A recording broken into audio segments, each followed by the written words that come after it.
Hey everybody, nice to have you here with me. My name is Joseph Yakabuchi. I wanted to make a short reflection video. For those of you who do know me, I'm an aspiring psychiatric nurse practitioner and psychodynamic psychotherapist. And the purpose of this video is to reflect on a theme. And that theme is the notion of the intrapsychic dimension.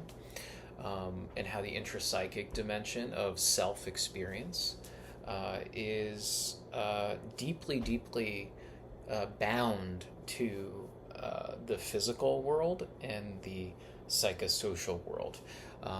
I've been very influenced by the work of a psychiatrist at UCLA. His name is Daniel Siegel. He wrote a book called Mind, Sight. And once I read his work and I more or less memorized everything, literally, that he's written about, I became very serious about wanting to do psychiatric care, psychological care, mental health care, all sorts of caring for people, because I love to take care of people, with a deep sensitivity and respect for attachment processes. Thinking about how the self, right, because we're thinking about the ego and the self-representation, we're thinking about the personality, we always have to think about the interaction between the person and the situation, right? And kind of what's emerging out of this unique, you could say, interplay between the person and the situation. So I've done a lot of reading in my life on personality psychology, personality science, ways to understand personality using neurobiology and neuropsychology. And I found it to be really helpful to me because it's reinforced it's reinforced the need for basically more individualized care of people that respects these, you could say, fundamental differences that are in fact rooted in biology. But there's also a cultural and social component that's important as well to understand how this all works. So basically there's these intrapsychic processes that are, in my view, organized basically around relating, especially early relating in life.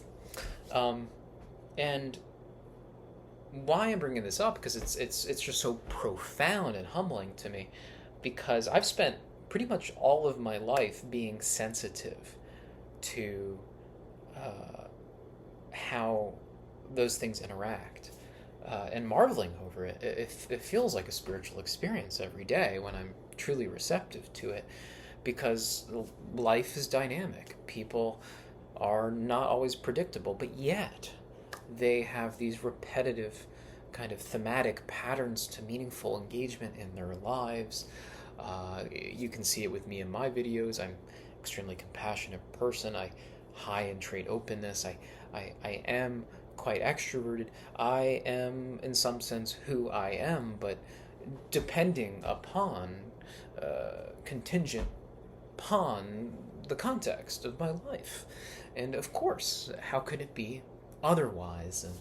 And in psychiatry, I'm starting to do psychiatric evaluations a little bit more independently, doing some more things on my own, and I'm able to see that people have lives. They have context to their lives.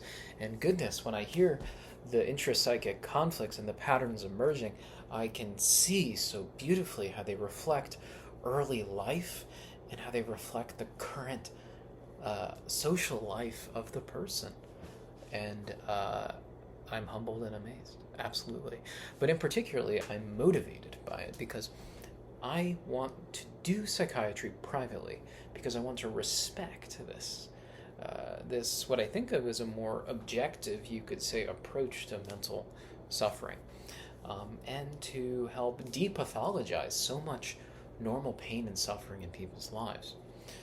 And there's a different approach depending on the level of psychological functioning and mental health conditions. Psychopathology is a thing, and there is a spectrum, and people need to be addressed differently depending on where they fall in that spectrum.